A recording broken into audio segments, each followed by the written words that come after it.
Welcome to a special, it's not an episode, it's just a video. So welcome to a special video, AMA, founder AMA with Rob from, Rob, can I say your last name? Are you fully doxxed? Montgomery, yeah, I'm doxxed as hell. Rob Montgomery, founder of Infinifi. Now, Infinifi's kind of blown up lately. I think a lot of people have been seeing it sort of all over my feed, certainly all over Twitter, as this new stablecoin type that's playing with tranches. Tranches kind of broke the scene, I think, mostly with Resolve. Recently, there have been some attempts at it in the past. None of them were super successful.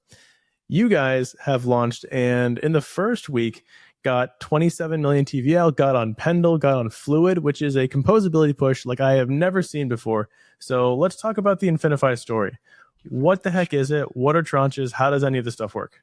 Also, feel free to introduce yourself. I've known you for a long time, so I know who you are, but maybe the people don't. Yeah, so, hey, I'm Rob. Nice to meet you guys. I can't imagine that they probably would, but it's nice of you to think they might. Yeah, I'm Rob. I'm the CEO and co-founder of Infinifi. I've been in the space since 21 professionally. Done a few projects here and there.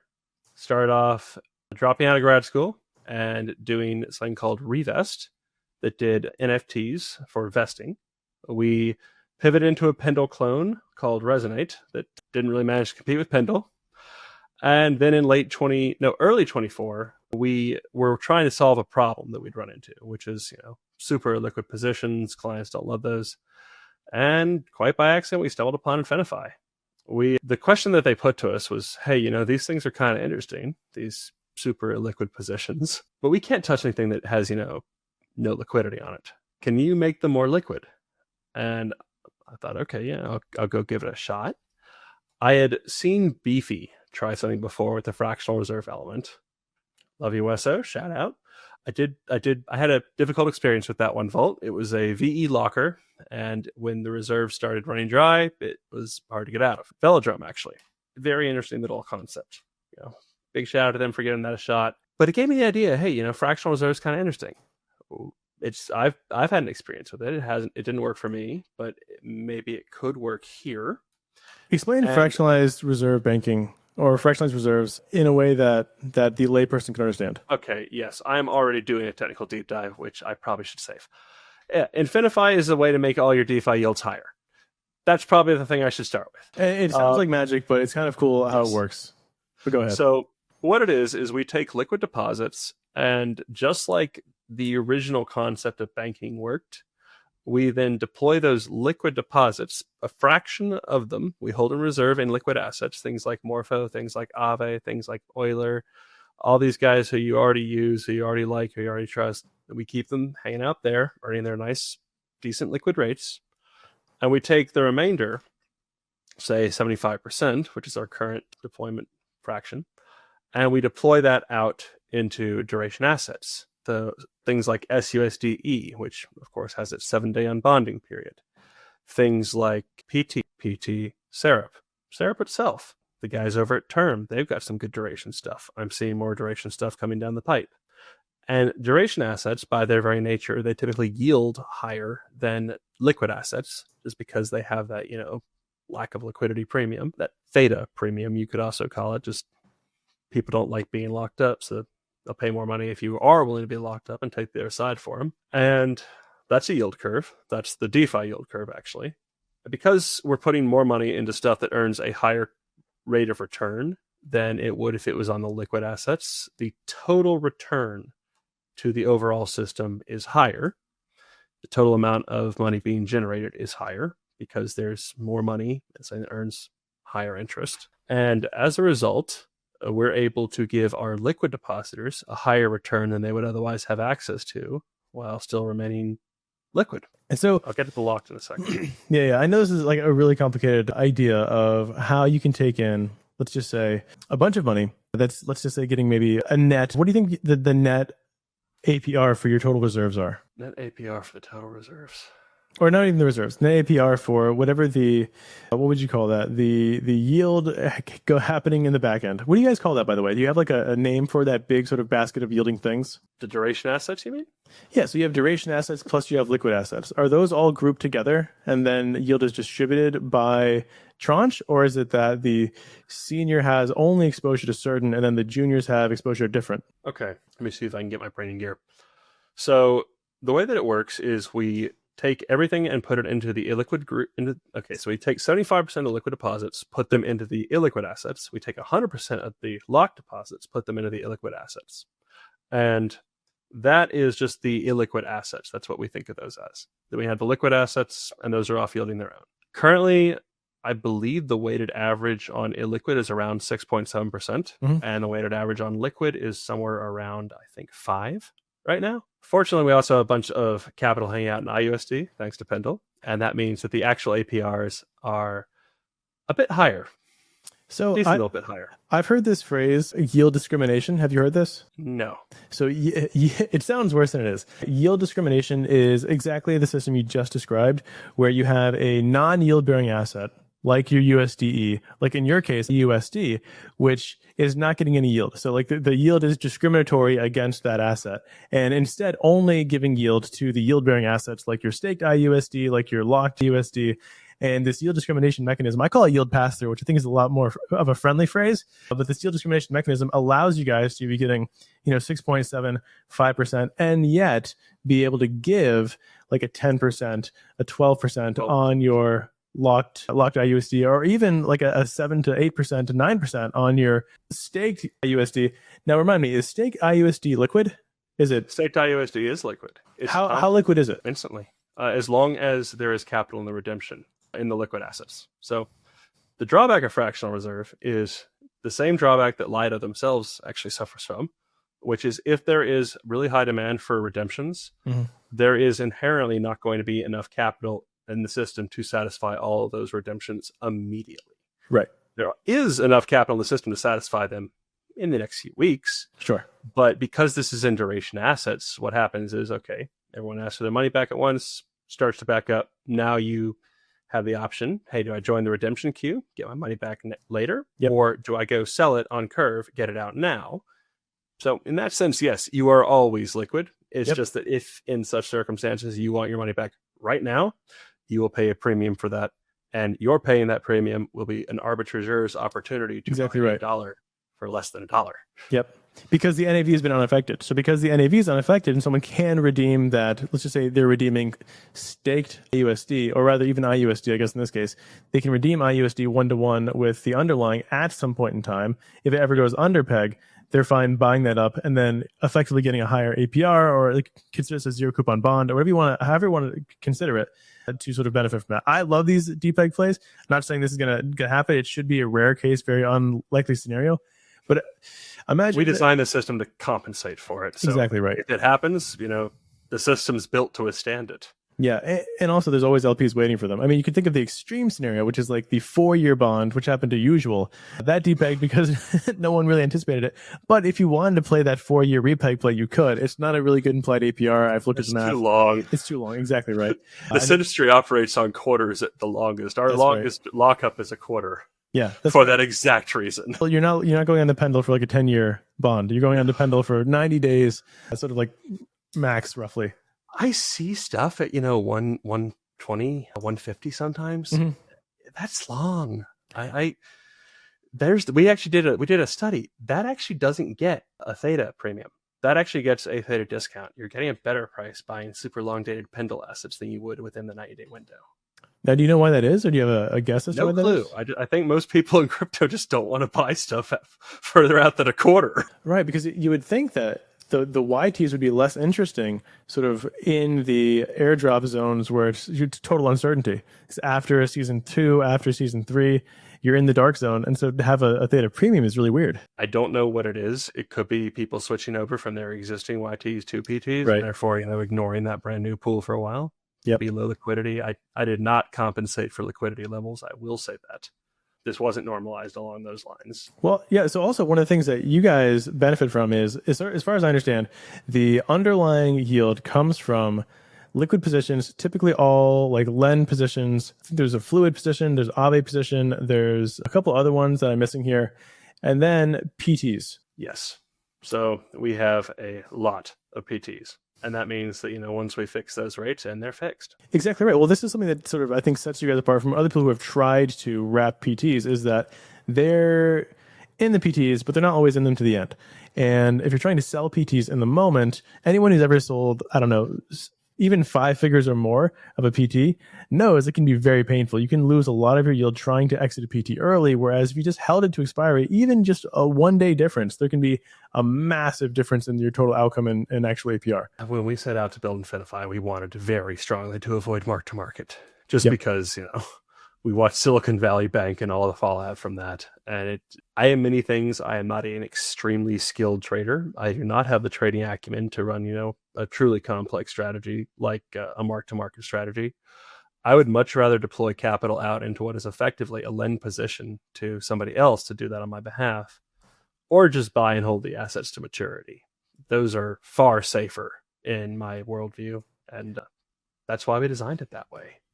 Well, it allows us to avoid any of the adverse side effects. And you guys are pretty well positioned here because I don't know if you know, but Gauntlet is about to release their own product. I forget what it's called. I think it's Alpha is the name of the product, where they have their own shop, like their own trade shop, that's going to be looking at all of the like well risk adjusted lend opportunities. Obviously, Gauntlet is they're nothing else if not a lender. And so they're going to be looking at where they can deploy capital into a low risk opportunity all over Morpho, all over Euler, all over Aave, and maximize and optimize that for you. So this is similar to what Superlend has sort of done with their lending aggregator, but now it's Gauntlet doing it, sort of the big boy, into everything on DeFi they found risk adjusted. And I believe it's multi-chain, obviously not omni-chain, which will allow people like you and like me to take our USDC, put it in there, get this really nice liquid portion of a yield, and then combine that with these PTs, and you're having a good time. So there's been a lot of questions like, okay, another stablecoin, so what? Like, why to go with this stablecoin over others? I have an answer myself for why this, but I want to hear your take. So why IUSD? We are always going to be offering the highest yields, assuming that we're building on top of whatever you're referencing and it has half decent liquidity.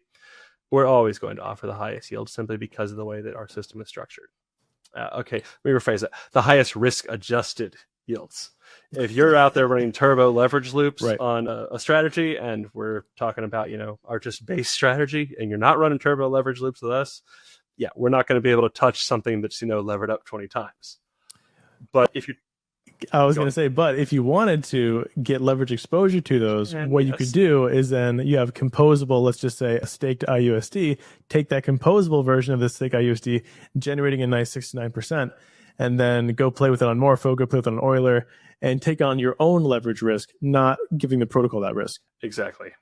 So that's one of the things that I would say, why IUSD? Well, first off, on the liquid side, you're getting exposure to those PTs without having to actively trade them. You're getting exposure to their returns. You're still liquid.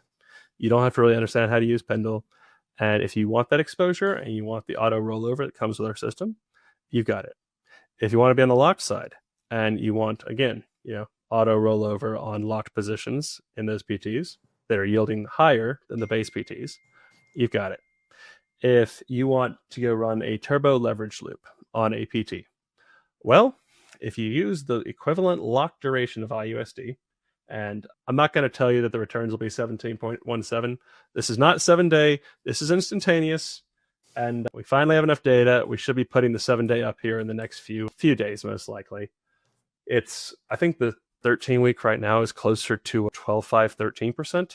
So that is the result of Morpho just spiking on their I think it's their yield vault, might be their prime. But if it's Euler Prime, right?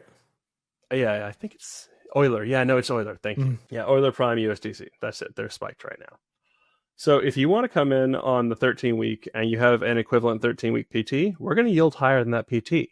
Example, Syrup, I think, is a 11 or 12-week asset right now. And, similar duration, we're yielding higher. So if you like those leverage loops and you want to run them with something that's even juicier, but still has the same structural underlying risk that the base asset does, LIUSD, or even just SIUSD, are going to be fantastic replacements for the assets that you're already using, because they're getting you higher yields, meaning higher spreads, meaning you can juice more leverage out of them. And also, you're sort of picking your duration. Is this right? So the way I understand it is with Pendle, these end dates are set. So this one ends in 55 days. This one ends in 66 days, 76 days. These are set in stone. But maybe I am comfortable with 4 weeks. I'm comfortable with 8 weeks. I'm comfortable with 13 weeks. None of these might fit my time horizon. If I go to Infinifi, here we go. If I go to Infinifi, is it correct to say that if I choose 4 weeks, it's 4 weeks for me from when I enter? no, actually. Okay. It's 4 weeks for you from when you say, I want to leave. And that's why these are so perfect for leverage. That's why Right. That's why when I talk to the Pendle guys, they like this, because it solves hold one up. of So their does that mean that LIUSD is composable no matter how long you want to exit? Yeah. Because you can take your LIUSD, and this has, well, then what's the base rate APY for LIUSD? The base rate depends on the time period you choose. So it's, okay, 1 week LIUSD is not composable with 4 week LIUSD. Okay, that's what I was wondering. Composable. Got it. You can increase the lock duration on 1 week and swap it out for 4 week. Sure. It's harder to decrease it, but if you have 1 week and there's an 8 week pool and you want to swap out through that, I mean, this is going to create all sorts of interesting arbitrage gains once we put liquidity on them.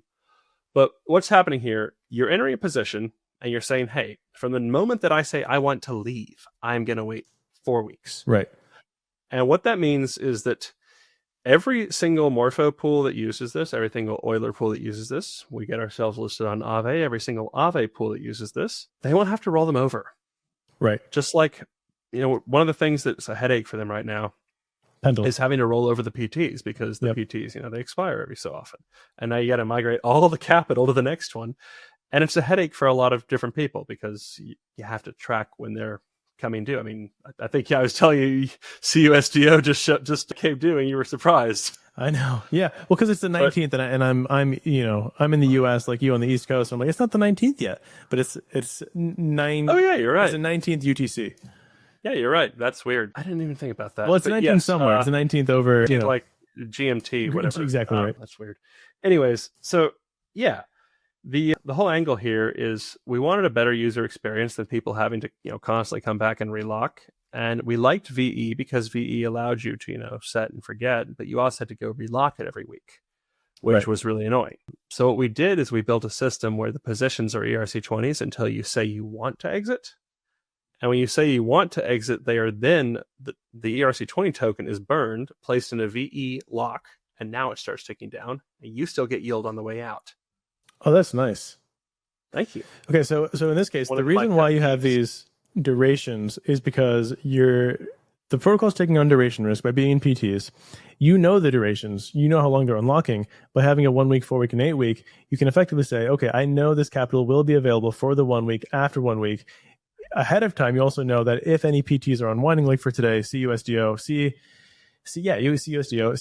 is unlocking. You see there's some people in 4 week redemption, they're upcoming, or there's a 1 week redemption. You can say, okay, this capital has to go towards these redeemers. We see them ahead of time. We can then obfuscate the duration risk and make sure we have the capital ready for them.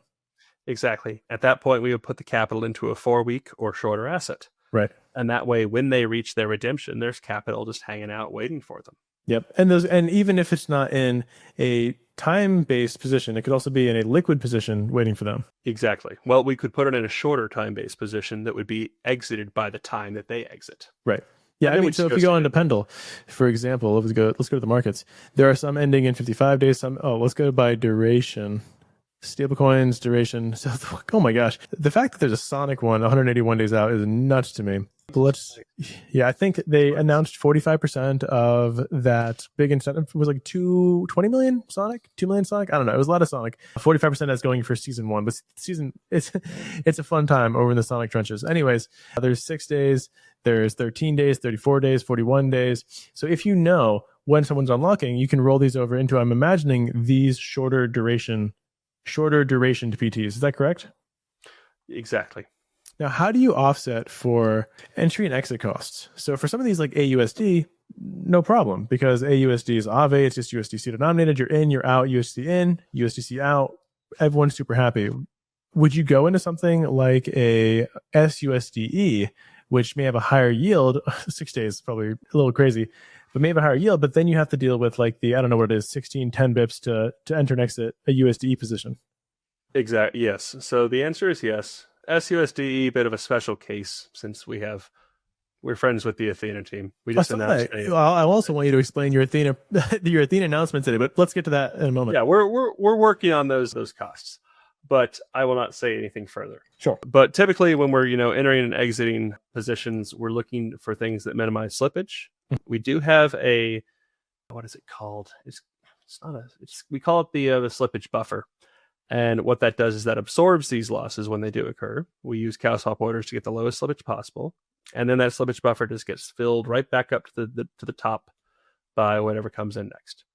With SUSDE, we actually did a little bit of loss leadership and directed a decent amount of the revenue that the protocol is currently making toward covering those costs while we get those costs, ironed out. And that has allowed that to not actually impact any of the yield, where normally that would absorb a little bit of the yield to recover the cost, if that tracks. However, like I said, typically what we're doing is we're looking for stuff where we can get in and out with really low slippage. Right. So I like Syrup. I like SUSDE because, like I said, allowances.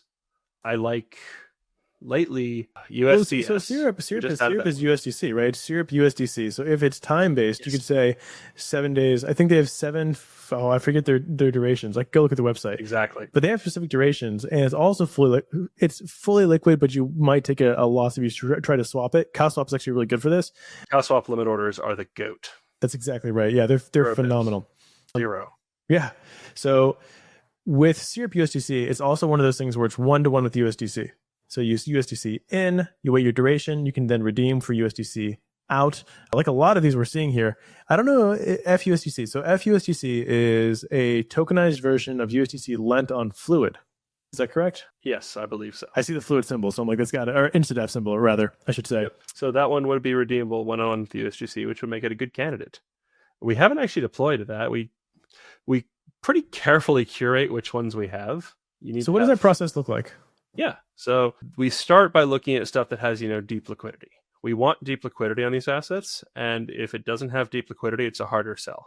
Oh, yeah. FUSDC here, it's not even $1 million of liquidity there. It's hard to shove a lot of, size into that.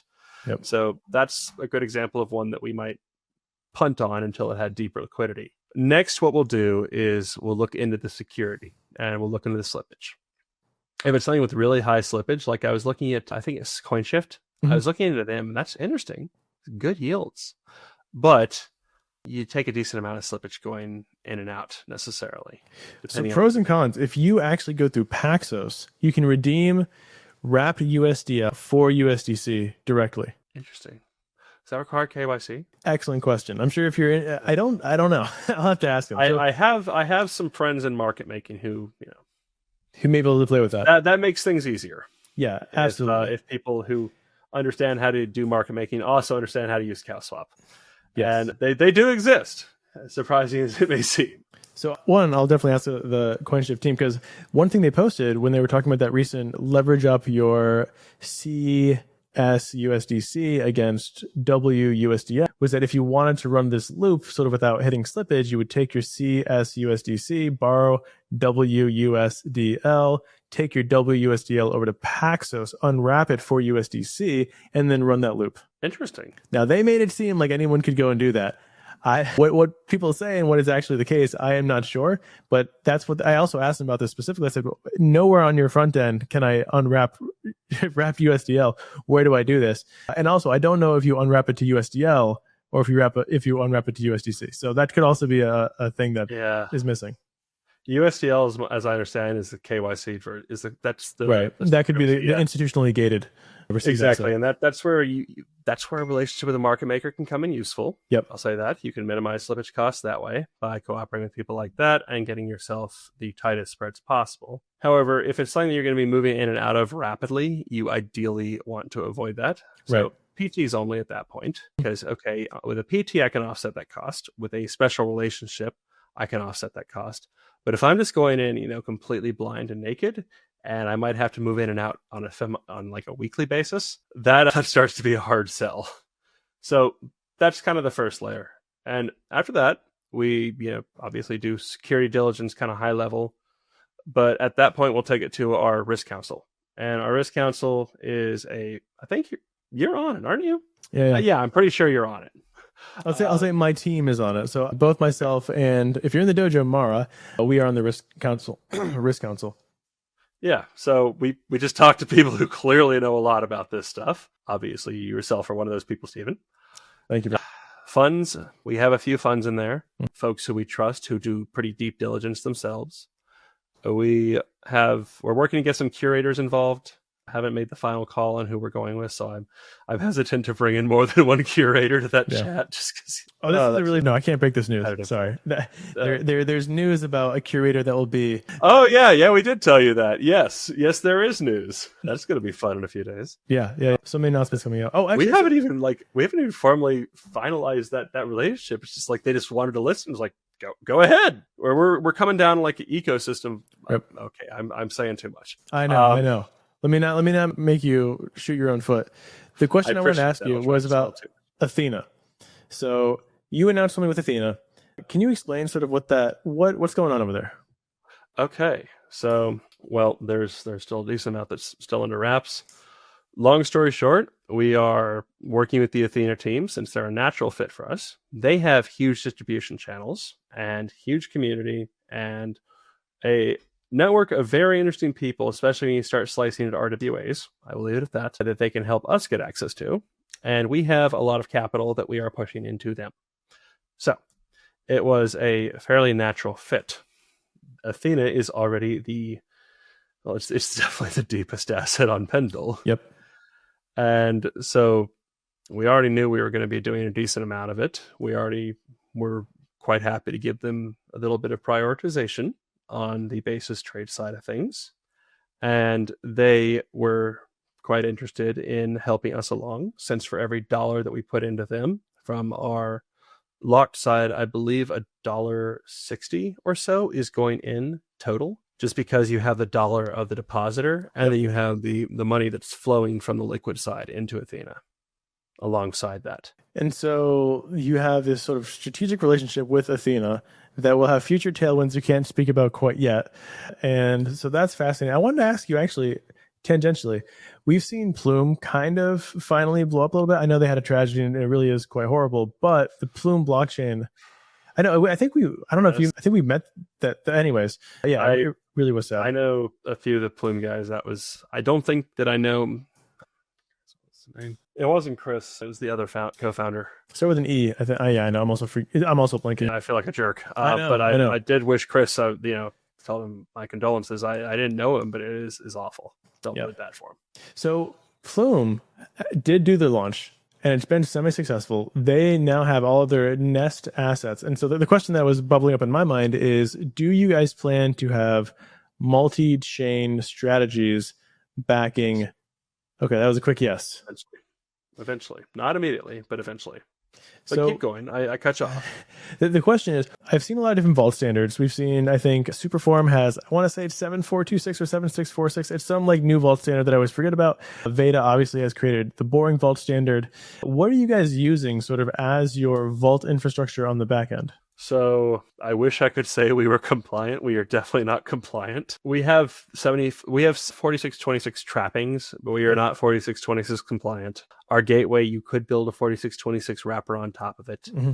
You could build a 7540 wrapper on top of it. There we go. Which is a Superforms. Mm-hmm. Or you build a boring vault standard on top of it. Our entry points are not compliant. However, we do have compliant adapters that allow us to plug very easily into 4626s. We are looking into compliant adapters for 7540s, though 7540 is an odd standard. I've tried building with it before. It has little quirks that get kind of funky. Well, is it only Superform that uses it currently? I think a few others have tried. Okay. I tried with a previous side project where we were doing an AI-driven vault. That was well before Infinifi. I think last summer we launched that, about a year ago. It's one of the last projects I did when I was still working with Revest. And that proved to be a bit of a pain, just because 7540 requires push over pull, which is kind of a violation of a lot of Solidity method. I should not go down this rabbit hole. Sure. I would be talking about Solidity and get very esoteric about how you're supposed to do pull over push, and 7540 causes ballooning gas costs. But yes, we are looking into compliance with those standards, and we can pretty easily push assets into those standards. Right. And that's sort of what matters with composability, which is kind of the next question.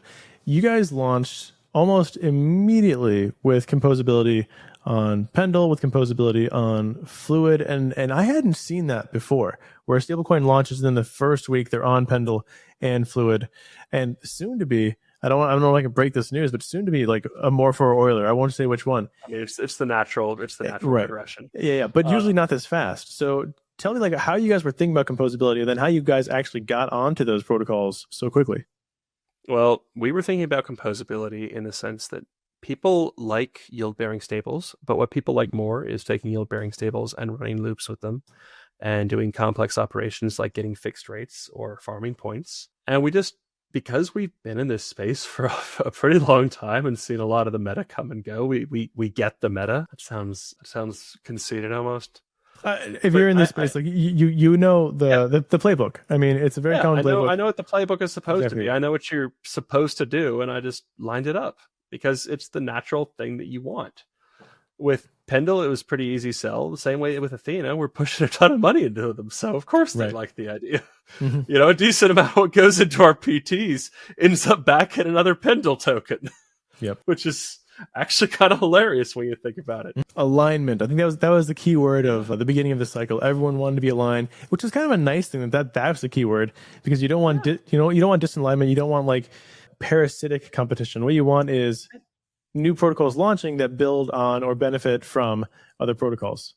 I like building on top of people, and it's the same thing with like Morpho Euler. We enhance their leverage loops because right now the spreads that people are getting are based on PTs, and with Infinifi, because we have that locked tranche, that junior tranche, where you're taking the locked position, you're choosing your duration, you're getting that higher yield. Well, what backs you is still just non-levered PTs, so you're free to go out and lever that position if you want. And since that position is yielding more than the naked PT would, your spread's higher. Since your spread is higher, people on Morpho on the lending side are now making more money. And since we're also sitting on Morpho and Euler on the lend side, our base liquid rate is also making more money. And some weird stuff could potentially start to happen from that interplay, but I don't know what it is yet, so don't ask me. Hopefully it doesn't turn into a positive feedback loop. That would be weird.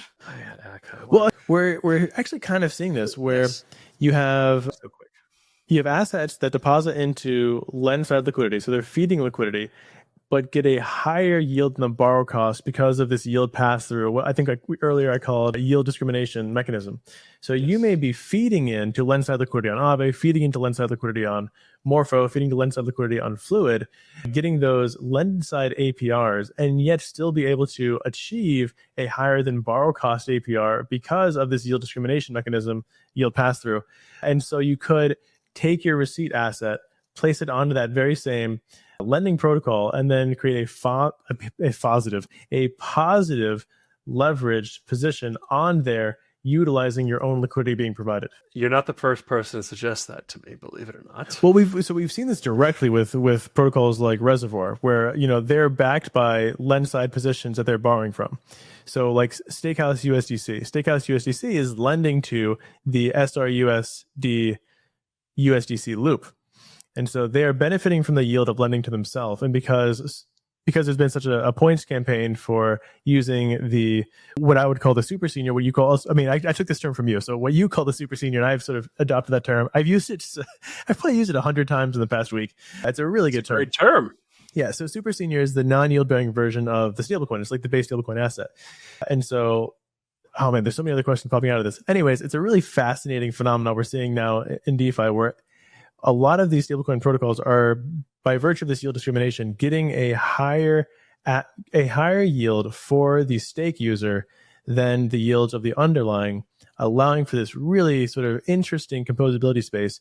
Now, the question has to become then, how are you guys going to? I became New Jersey for a second. How are you guys going to maintain interest in the super senior? We don't have to. It's very beneficial in the short term because it gives us that money multiplier effect. Mm-hmm. But even if 100% of people were staking their SIUSD, their IUSD to SIUSD, we're still doing higher returns than the base liquid and the base locked, just by virtue of the fact that we're putting more money into the locked assets. That's right. So yeah, you definitely see some compression there, but we'd still be yielding higher than the PTs. That's the beauty of it, is since you have more money in the PTs than you otherwise would, the base yield on the locked tranches will always be higher than the base yield on the PT. And because you have exposure to the PTs on the liquid tranche, presuming that the PTs are not doing worse than a liquid side lend, which is extremely unusual. I have seen it happen a few times. It's usually due to kind of toxic capital, but I have seen it happen. But if you're talking about quality, then yeah, we'll still do better than the liquid quality, just because the lend side should always be lower than the yield you're getting on the PT. Otherwise, no one's going to bother running the PT loop. So basically, the end state is that the senior should typically do better than any lend side position. Any base rate, risk adjusted, I'll say. You can always go lend to a 99% utilization on some novel chain at like 70% and then never get your capital out. Risk adjusted lend side position on the senior. So you'll always be doing better than a base risk adjusted lend side position on the senior. And then on the junior, you'll also be doing better than the base rate risk adjusted average of a pendle position. Yeah. And so that's kind of the thesis here.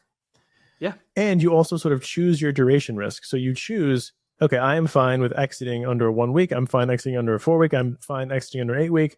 You choose your duration risk profile. You choose the yield you're interested in. And then later on, there's going to be composability. Not only, I'm from what you said earlier, not only for SIUSD, which is the senior, but also for the juniors. Now, next question comes, in TradFi, the senior is where you want all the TVL. Is that the same for Infinifi? So yes, not all the TVL, obviously. That's an exaggeration, but you want that is where I want to be larger than the junior. That has not actually been the so that's kind of been the phenomenon we've seen. A lot of people are picking the super senior right now because we are running a points campaign on it, and I can't tell. Well, Pendle, yes, Pendle. I can't tell you whether or not those people would be in the senior or if they would be in the junior under ordinary circumstances. I've seen far more people than I expected ape into the junior.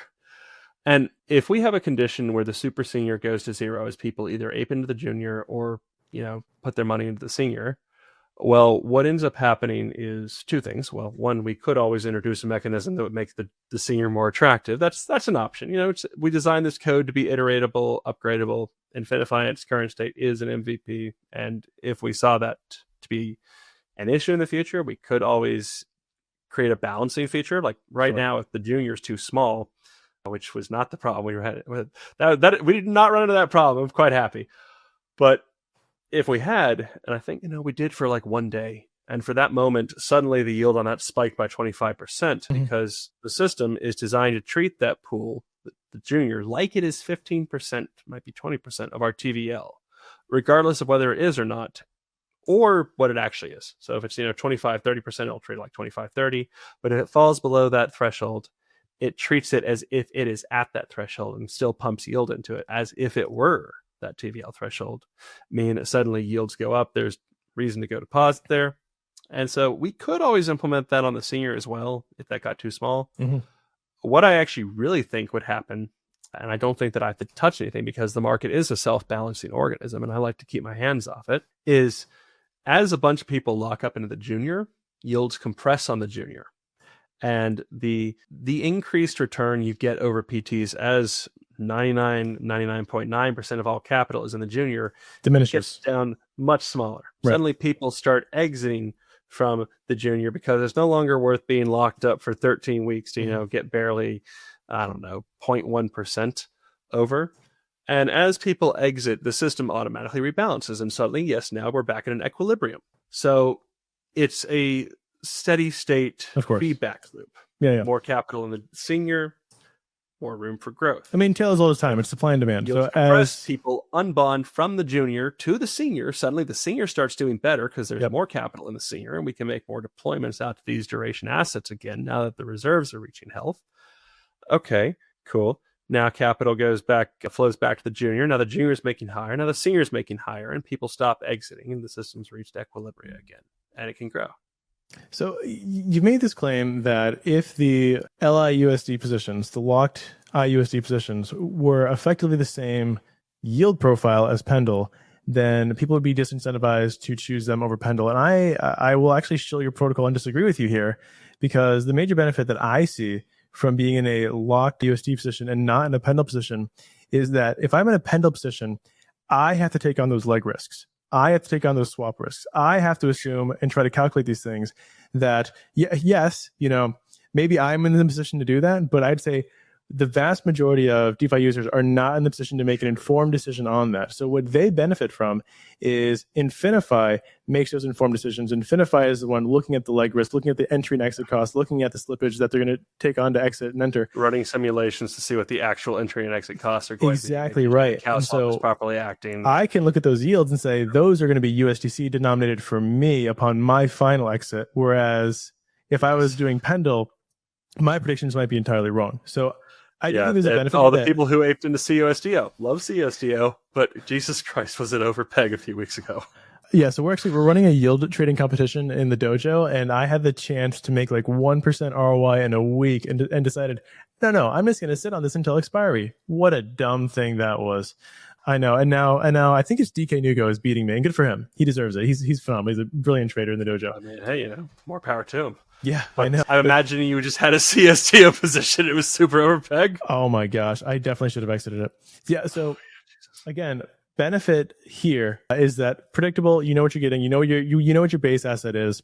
Whereas if you're doing it yourself, there's a lot of muddy waters where you can lose capital sort of unexpectedly without that kind of expertise. So you have the diligence of a bunch of people who, no diligence. You have the auto rollover where you just don't have to think about your PT position ever again until you want the money back. That alone is probably worth something. One thing I wanted to mention here, because you're talking about diligence, talking about risk, is you guys taught me about formal verification. Now, yes. I don't know who we were just talking to. Not that I did. Yeah. Well, I mean, I knew who Sartora was. I didn't know what they did. I think is the short way of saying it. I knew they were doing something fancy. I knew they were like this very, very robust mechanism. Can you explain for the lay user, because I really want to get this out there, what formal verification is, why it's so cool, and why it's like slowly breaking the scene of smart contract security? So formal verification, they run something called a prover. And okay, I'll start at the beginning actually. So Toro were the ones to come up with this. They have a team of 40 PhDs operating, I think, out of Tel Aviv, though I know Muli is actually moving shop now. But they have 40 math PhDs working for them. And what they do is they come in and they reduce your contract from solidity down to an actual set of equations where they're modeling its behavior in just, hey, this is how, number in here, number out here, number transformation here. And then they set up their prover such that the prover can mathematically formally verify the same way that you would, do things by paper with postulates and conjectures and all of those classical mathematical operations, that your protocol cannot operate ever outside of certain parameters. And what that is so wonderful for is, assuming you establish the invariance correctly, and this is the service they provide. They sit there and they help you establish that. Actually, you don't do it. They do it for you. They go off with their 40 PhDs and establish a bunch of invariants, and then establish this formal mathematical language surrounding your code and prove beyond a shadow of a doubt that your code cannot operate outside of a certain set of parameters. For instance, Infinifi has been mathematically proven to be, at least within the confines of our core, impossible to trigger a total insolvency without hacking one of our external farms. Like if you hack Pendle, sure, you can put us in an insolvent state. If you hack every cent in Pendle, Athena, I suppose, right, Sarah, all the liquid farms, yeah, sure. Basically, your smart contracts aren't the risk. The risk would be the exposures, and the exposures are the exposures that people are already willing to be exposed to based off of their understanding of Infinifi. Yeah, I think Pendle actually has this too. I know Aave has it. Aave was quite early on this. Yeah. But Sartora, formal verification in general, it is the diamond standard for security. Well, this is the thing that protocol should get. We have talked over and over to not only security teams, but also to protocol developers. Now, developers will consistently say the exact same thing, which is formal verification is, as you said, The diamond, it's like the best. It's the best thing you can get. Unfortunately, a lot of people still don't know what it is. And so they still want you to slap that audit on. And of course, like audits do different things. And you guys also went with, so explain sort of your process for the audit you chose. Or like, so we went with Sparabit. Mhm. We went with Sparabit and Cantina. And I mean, you need both because, well, Certora can only prove so much. Right. If you have, Oracle dependencies, you need to get those audited because, hey, do we know how Chainlink performs? Well, we can't really write an invariant around a dynamic system like Chainlink being an external source. So we have to go in and we have to manually audit those endpoints. What that means is we brought in Sparabit to do a focused audit. We had 4 security researchers on that, 2 lead security. I can't remember if the other 2 were associates or juniors, but very good team. Did not find a single critical. Quite proud of that, actually. After that, Certora, and then simultaneous with Certora doing their verification, we had Cantina performing, which is a crowd audit, Sparabit's crowd audit arm. Yep. And every protocol should have that. Yeah, no, they get crowd audits. They caught a few more highs. And then Certora caught those same highs. Neither one of them, none of the 3 caught a single critical. Quite proud of that. We are running a bug bounty, so if you find a critical and you think you can beat all 3 of these people, go submit it. We'll pay you for it. But we also pay these guys Test Machine, who are a completely different thing. Another orthogonal approach. I like to do orthogonal steps of security. Have you ever heard of the Swiss cheese theory of systems collapse or systems failure? It basically goes that like if you only have like 1 layer or 2 layers of security, if you have a hole in each layer and you slide them around, well, okay, there's a pretty good chance that there is a hole all the way through the 2 layers of cheese. But if you have like 10 layers of cheese and each one has a hole in it, you're sliding them stack around. them on top. Yeah, the whole you're probably not going to find a hole. So you want as many layers as you can get. And what we did was we went out and we got an orthogonal approach, like someone who's completely off the wall. Portco of Newform, one of our investors, called Test Machine. And they also basically fired their ion gun at it, which is this thing called Predator. It is a AI-driven fuzzing system where what's fuzzing here? Fuzzing is attacking. Well, okay, not attacking. It is attacking. It's hitting contracts with a bunch of random data calls and seeing if anything sticks. It is an infinite amount of monkeys and an infinite amount of typewriters trying to make your contracts operate in any possible conceivable configuration. I don't know exactly what algorithms they use. I think it has something to do with genetic algorithms, but basically they're unleashing a bunch of AIs, and those AIs know what our contracts endpoints are. Yep. Just like Super Mario learns to, play Pokemon Go or whatever it was. It's Pokemon Red, yeah. AI learns to play Pokemon. AI learns to play Super Mario. Right. You remember those Twitch streams like years ago? Yeah, it's basically that, but with smart contract security. They're just, running a bunch of agents that are trying everything they possibly could think of to see if they can make the contracts operate in the way that they're not supposed to. Anything either. That's cool. That's what I don't want to jinx it, but it feels as if, and not Infinifi specifically, but it feels as if the security overall has increased dramatically from last cycle. Now, I don't know if AI is one of the reasons. People can just do things faster, can research faster, can like find vulnerabilities faster and just work faster, or if there's just so much institutional capital here now that has such a high security concern that it's easier to justify the security cost in development, whereas previously people just didn't know why it was that important. It's definitely been, I think, a survival of the fittest situation. Right. You have plenty of founders now who have had exploits in their past. My first company, Rivas, we had one. It was one of the worst experiences of my life, and deeply scarred me to the point that I will happily go out and spend 10% of my entire raise on security. I think we might have spent more than that. Yeah. You can't spend enough money on security. Look at Euler. I mean, Euler's a great example. At the time that Euler got exploited, they lost the total value of Solana. Of Solana's chain. It was like Solana had $200 million TVL at that point in time, which is really low for Solana, but it was after FTX. They lost like 200, and so Euler lost 210, but of course they got it back. No one really knows the clandestine models through which they got it back. I'm fairly certain I know I think I know which team got it back. I think it's one of the teams we're working with. Do you want to hear? I had their CFO. Well, is it something you're allowed to say? I don't want to get you in trouble here. He never told me I couldn't say it. We were at a party in New York. Okay. I won't say exactly who told it, and I will not do it justice. that well. As I understand it, they had a well-positioned connection in the DOJ. Okay. And that well-positioned connection brought in, as I understand it, the FBI's, I want to say it was based. You ever see Mindhunter on Netflix? Yes. Yeah, they brought in those guys, like the guys who catch serial killers. Right. And then they just played the most terrifying psychological operations game against this hacker that I've ever heard of. Yeah. Like, poor bastard thought Mossad was about to assassinate him. Right. And was begging to give back the money. Yeah. Please let me give this back to you.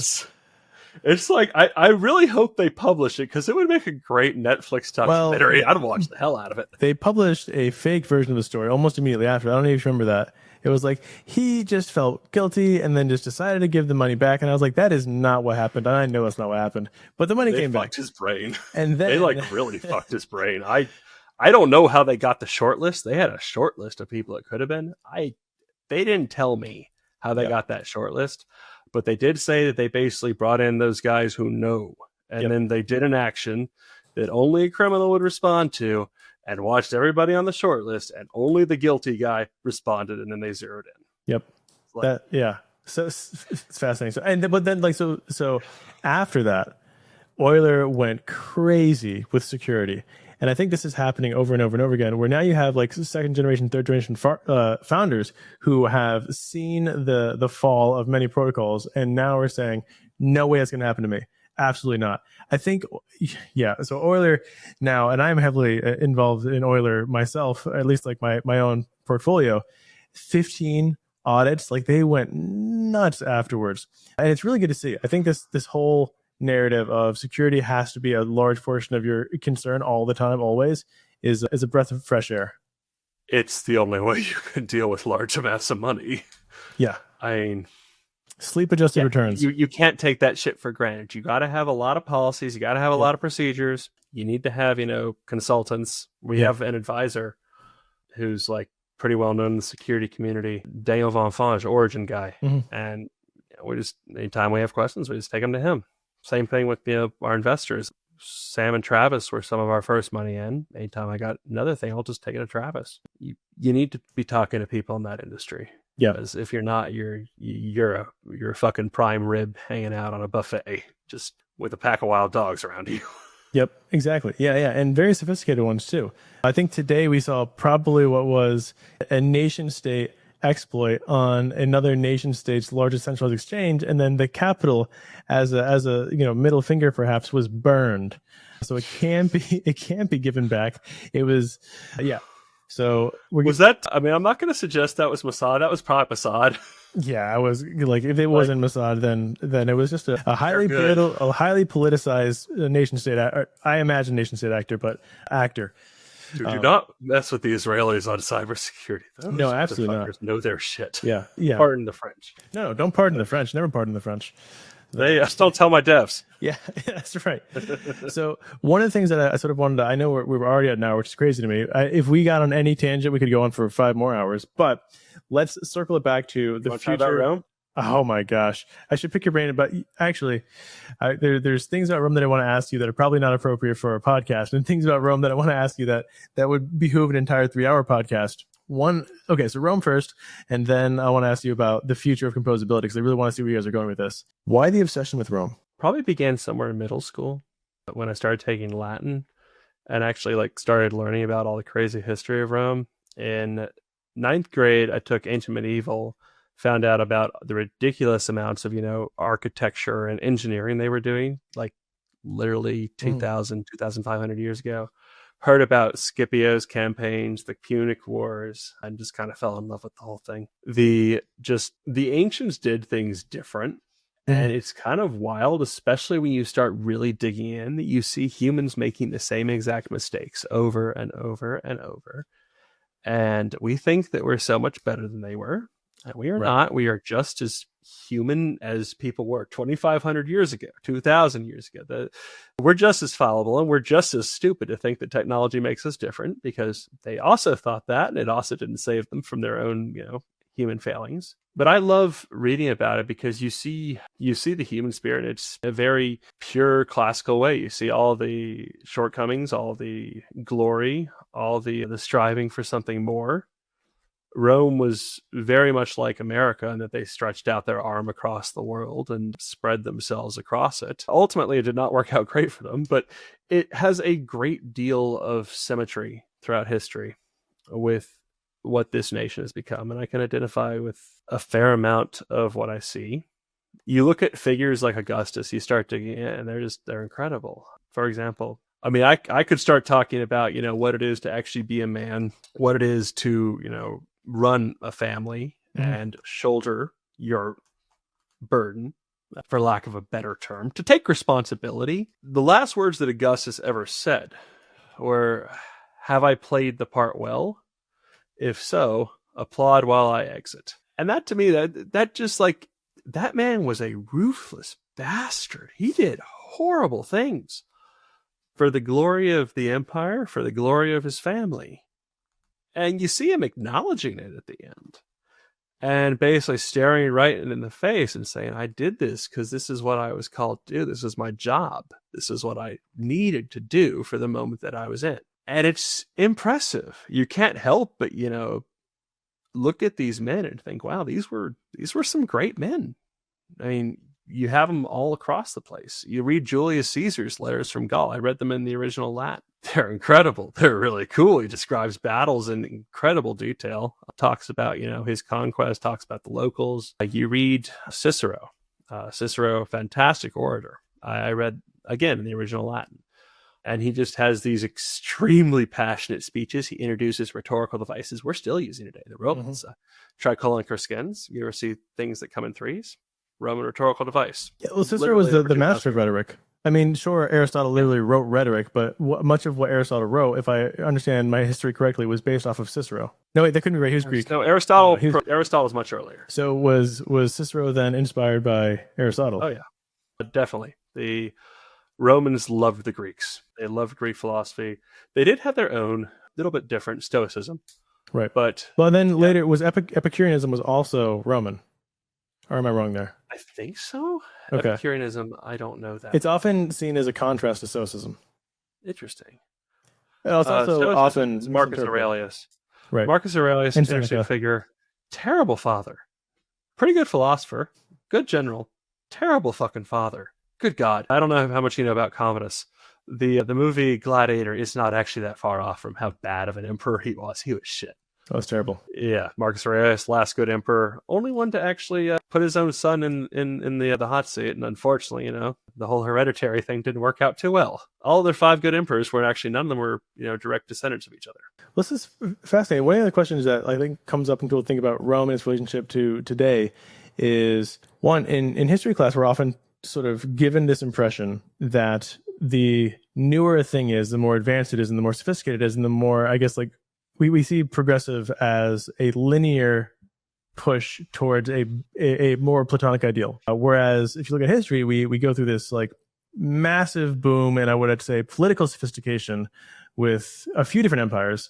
And then, especially in American history, it looks like we have like a tabula rasa. History goes away entirely, and then all of history starts off from, the founding fathers. Why is that intentional? Do you think that, well, what effect does it have on the psyche of the Western mind?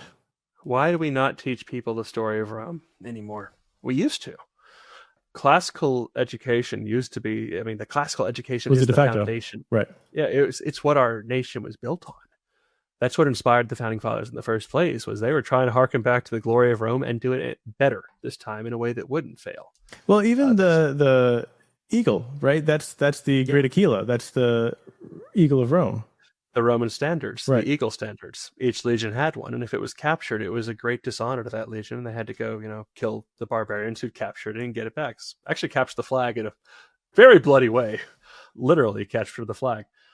But yeah, the eagle comes from Rome. The arrows that are clutched in the eagle's talon, the wheat clutched in the eagle's talon, the 13 columns, I believe, the neoclassical architecture that defines, our nation's capital, that comes from Rome. Mm-hmm.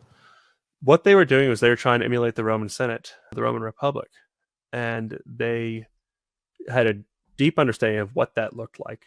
That has gone away now. People don't really study the classics. And because people don't study the classics, we are now moving toward making the same mistakes the Romans did, as they, got proud. Too much pride is extremely dangerous. And if you want my take on America, our cultural trajectory is that we have forgotten history. And because we have forgotten history, we are making the same mistakes that people who also forgot history made. When Rome came up, it was actually in the Bronze Age collapse. You actually have an apocalypse right before Rome and the other neoclassical, classical era begins, because all the biblical kingdoms come to an end. Mycenaean Greece, biblical Egypt, the Levant, Syria, Israel. I can't remember the other kingdom.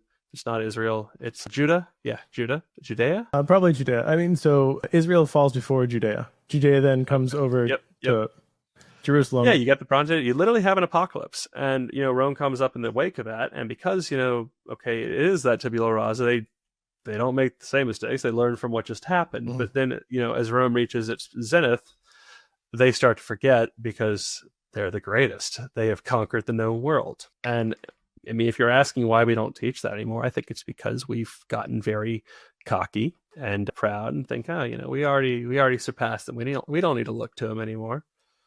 Which is probably the worst time you could possibly do it, because you won't even recognize when you start sliding down the same slope they did. So, yeah, I mean, not to get into the fatalism of the state of the West. I think a lot of people are feeling that, but it's also highly charged, and I don't want to put you in a charged position to make sort of pronouncements on the state of any sort of cultural issue. What I'd rather have you do at this point, maybe over a beer later, but at this point, I want you to tell me, what are people looking at when they see Infinifi now versus Infinifi in a year? Where do you expect the assets to be? What kind of things are people playing with? What's the end goal? What is the platonic ideal for Infinifi? So the end goal of Infinifi, well, okay, do we want to go 1 year, or do we want to go like 5 years? I want to know. I will actually push you to give the platonic ideal. Like, if you could see, like, what is Infinifi aiming towards? What is it aiming at? What is the goal? What's the true aim here? Yeah. So DeFi is the beginning. DeFi is not the end goal. DeFi, as it is a relatively small pool. I love DeFi. I think it's a great place to begin. I think we can make it so much bigger, and I think it hasn't gotten bigger because it doesn't make sense for a lot of capital to flow into DeFi since you start to saturate things. DeFi has been able to grow kind of leapfrogging itself. Like, you have one small bottleneck one place, another bottleneck opens, you put capital there, now your bottleneck shows up at the last bottleneck, lend, borrow. It's kind of hard to bootstrap because it's just takes a while for capital flow in that way.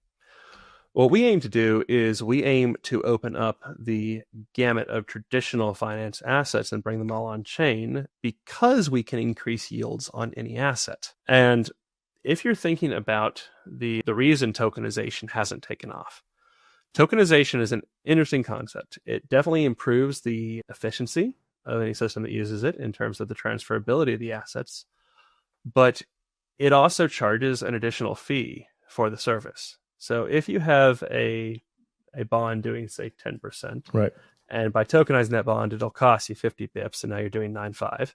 Unless you're operating at an extreme scale where the improvements to efficiency will give you markets of scale and thereby, outweigh the additional cost, you're not going to take that deal ever, because it'll cost you money. But if by bringing the asset on chain and then refinancing it through a system like mine, where we are performing much the similar functions of a traditional banking system, but without the operational overhead, that means that they have such, extremely terrible spreads, lend at 9% and your lenders are making 50 bips. Yep. Since we can collapse that to near zero, we can refinance those assets and run them through Infinifi and do exactly what we do on DeFi assets, which is increase their total return. And so if you have a bond that's doing 10, now by bringing it on chain, well, I'm going to make it do 11. You still pay 50 bips. It's doing 10.5. And we've completely reversed the flow. Now, rather than, capital barely having a reason to consider working with a tokenizer, everyone now wants to work with a tokenizer, and the tokenizers become our distribution network. So my end goal is to see the world's idle capital, the world's origination happening on chain, and my system deploying a decent amount, most of that running through my system. I'll just go ahead and, come out and say, I want most of that capital running through my system. And ideally taking the place of the traditional banking system and knocking them off their perch. It's definitely a dream to be hoped. I think if we could, every time I go to the bank and I'm like, a high yield savings account, and they're like 3%, and I'm like, is terrible. I can get that lending on Aave, and they look at me like I just said, some sort of weird words. Yeah, it's hard.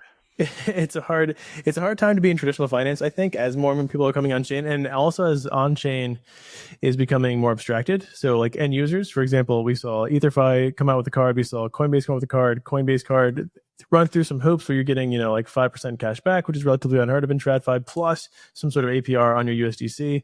Likewise, EtherFi, they're literally allowing you to collateralize and spend yield-bearing dollars.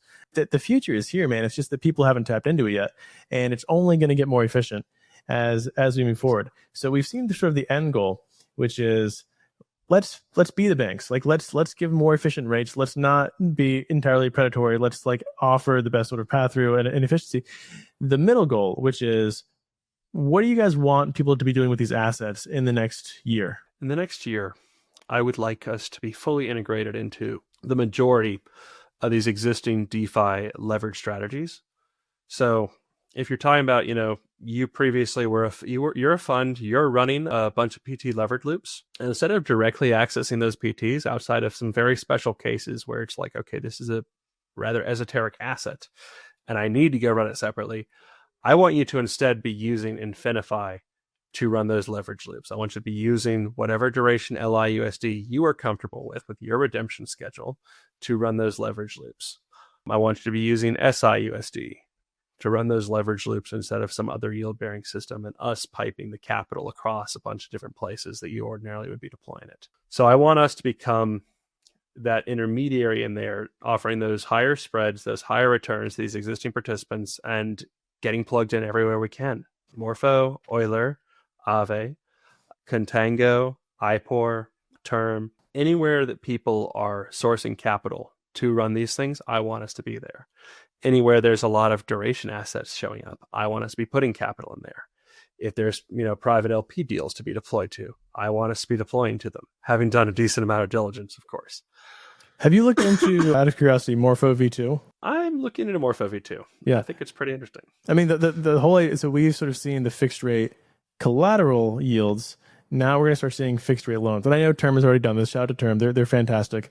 Then we saw TermMax do this in a way that I really like. However, TermMax, unfortunately, is struggling to get TVL because I don't think they've been in the private liquidity trenches enough. Hopefully they get in there, because I really want TermMax to succeed. I love their mechanism. And then Morpho. Now, I haven't seen what Morpho or how Morpho is going to do this, if they're going to make those fixed rate loans composable at all, which is what TermMax did. But the whole space of, we've entered the phase where everyone understands fixed rate, fixed date collateral. Now I think it's time for everyone to learn fixed rate, fixed date loans. That's the next phase, I think, of DeFi. It seems like the last cycle, no one understood Pendle. I like to say this sort of embarrassingly, I was the second person to ever make a Pendle video. This was right after Justin Brom. And while I was making that video, I was racking my head, did not understand, how you could abstract yield away from the PT. And I don't even, if you go back, you can probably watch that video. If you know Pendle now and look at that video, you'd be like, he was an idiot. He didn't understand it at all. But now everyone in DeFi understands Pendle. They understand YTs, they understand PTs. They sort of can maybe understand a bit of the AMM and how it functions. I think the next phase, we're all growing together sort of in our financial understanding and acting as a hive mind, building this sort of entirely new financial system. I think the next phase is going to be, at least in part, fixed rate loans. And I also see you guys as a severe beneficiary of this. The last thing is, I was going to mention, so you're talking about a hedge fund angle. I don't know how many of you guys watching this are familiar with hedge funds, but the fact that you have sort of in this lock area, these 4-week, 8-week, and 1 week, if anyone knows how withdrawing from a hedge fund works, these sort of time periods and dates work perfectly well for a hedge fund that then needs to unwind a PT position that would otherwise have an unpredictable date. Or rather, they don't know when their withdrawal is going to withdraw or trigger that withdrawal. If they know when they can trigger, if a hedge fund knows can trigger their sort of PT yield whenever they want via these LIUSD assets, they are much better positioned in those PT assets than actually being directly exposed to the PT assets. Wow, that was a mouthful. But so when you said the hedge fund angle, it immediately made sense to me. We literally designed this originally for a hedge fund client who was telling us that, these assets were too illiquid. Yeah. So absolutely. What you touch on with term, 100%, and Morpho V2 and term max. I think one of the really interesting things that we stand to benefit from there is what we found with those projects is that they have oftentimes a supply side problem. Yep. Because users and term, they solve this they address this with the release of their vaults. Users don't like trying to figure out, hey, I'm letting it out this week. When is it coming due again? Right. And then do that every week and have a bunch of staggered positions. I have to go participate in a Dutch auction. I have to set my min max. Users don't want to do that. Abstract that away from the user. Give them the really nice product in the end. And that's exactly what we do. That's exactly what a traditional banking system does. It does that abstraction. It does that management, that asset liability management, which is what the term for what we're doing is. You build a laddered portfolio. That's what this is. I'm really excited to see those things start to proliferate more. That's just more and more high quality duration. I've seen Aave. They came out with their junior tranche lately, 3-week duration. So explain this to me, because I haven't seen this yet. I think I believe it's called Umbrella. Mm-hmm. Their whole thing where you can now deposit the junior, and they were Mark Zeller was talking about it a week or two ago. It was like 12 or 13%. Got diluted pretty quickly, mind you. Right. But it was, I believe, 20 million cap. Now, in what way does it act as a junior?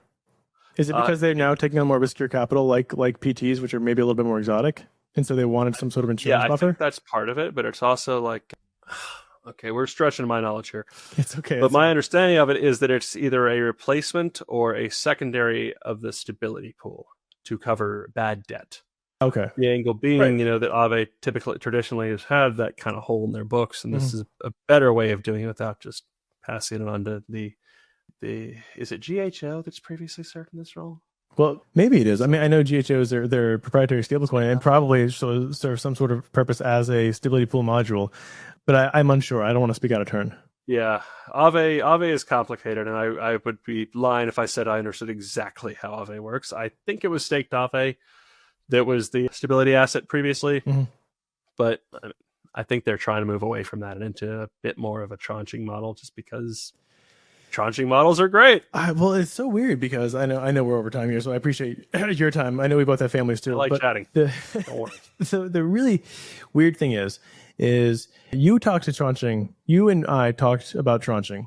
And I think by the time this video is out, maybe people will know that I'm also building a tranching protocol. So maybe this is the time that I'll break the news based off of inspiration. So we will be effectively sister protocols.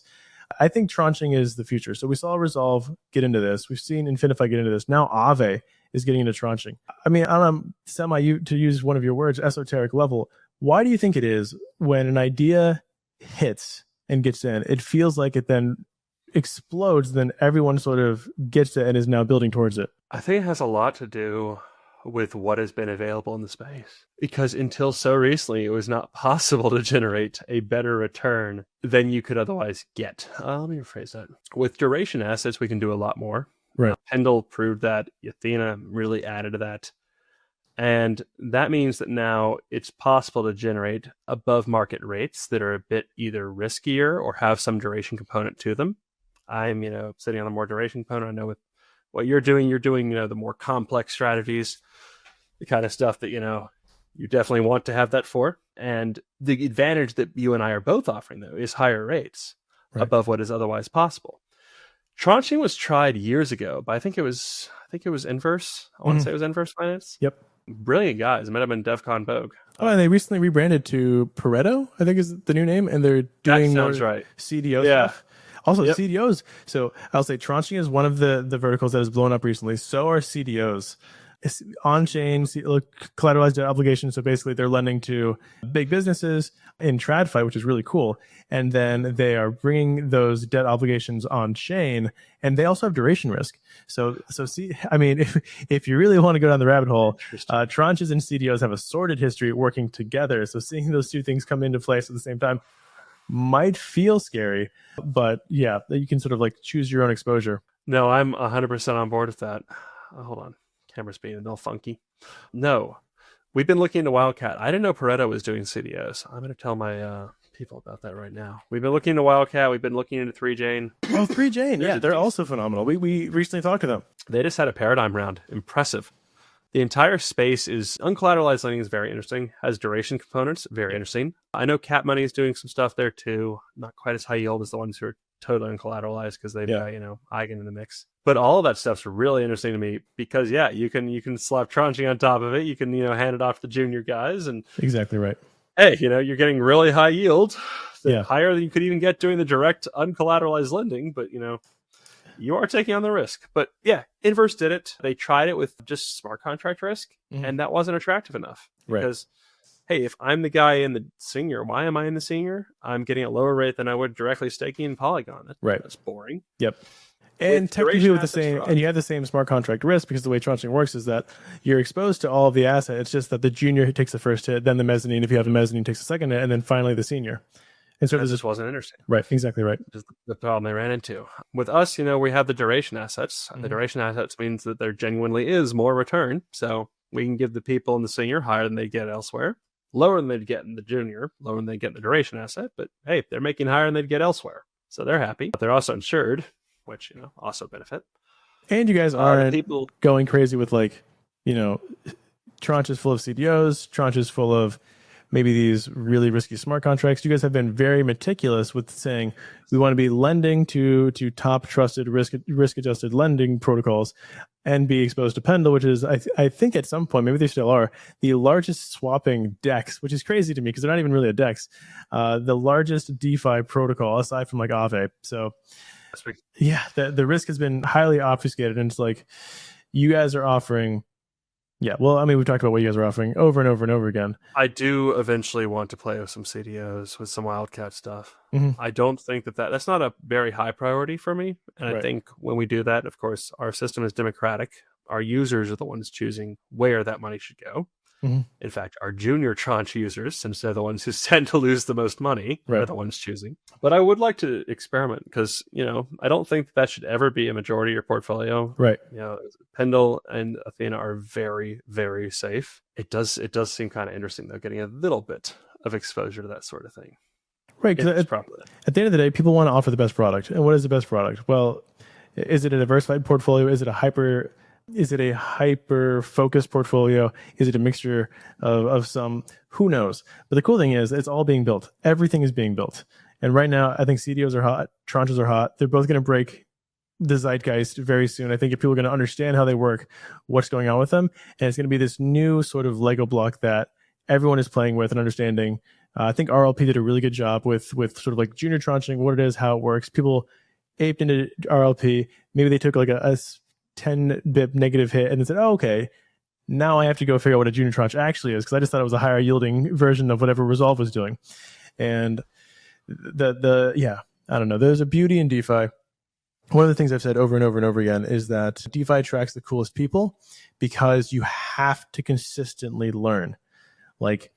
Now tranching is the meta. Now that tranching is the meta, everyone has to go and learn tranching. When PTs were the meta, okay, now everyone has to go learn about fixed coupon bonds or zero coupon bonds. What do these things work? How am I getting this fixed rate? What am I giving up? Who's my counterparty? And if you learn all of these things, not only are you becoming effectively, I don't want to say an expert, but you're becoming highly adept in finance, period, as well as just consistently intellectually satisfied in a way that's actually beneficial to you as beneficial to you as an investor. And what I love is that we're learning about it in a first principles way. This one of my personal meditations, I suppose you could call it. I do not like dogma. I don't like thinking about things the way they've been thought about for a very long time because when you start Matt Damon, Ben Affleck, the movie, yeah, I know the movie called Dogma. Yeah, Jesus Christ. I thought you were going to start quoting the Steve Jobs one. There's a Steve Jobs quote about dogma too. And I did not get this idea from Steve Jobs that itself would be dogmatic. But yeah, dogma, it kind of drags you down. When I came up with the idea for Infinifi, I didn't actually know how a fractional reserve system originally worked. I just had this concept of, hey, what happens if you slap these things together? And suddenly it was making more money. Are you familiar with Orson Welles? War of the Worlds? Yes, exactly right. So Orson Welles has this really great clip about him and his filmmaking. And so someone asked him, I think it was, who's that great interviewer from like the 70s? Dick Cavett. So Dick Cavett's interviewing Orson Welles and saying, how were you able to do all of this sort of novel filmmaking? Where did you get your expertise? And he says ignorance. He said ignorance was his genius because he didn't know what he was not allowed to do. And because he didn't know what he was not allowed to do, he just tried what he thought was interesting. And he just kept playing with things. And so he says he had this really, really great cameraman, he had this really great like stage director. And because they were so great, because instead of like jumping in and correcting him, they said, no. See what he does. Like, see what he doesn't know what he's doing. Let's actually see what he tries to do. And so Orson Welles became this sort of prolific filmmaker and master of film because he didn't know what he was not doing. He wasn't entrenched in the dogma. And I see that story with Infinifi.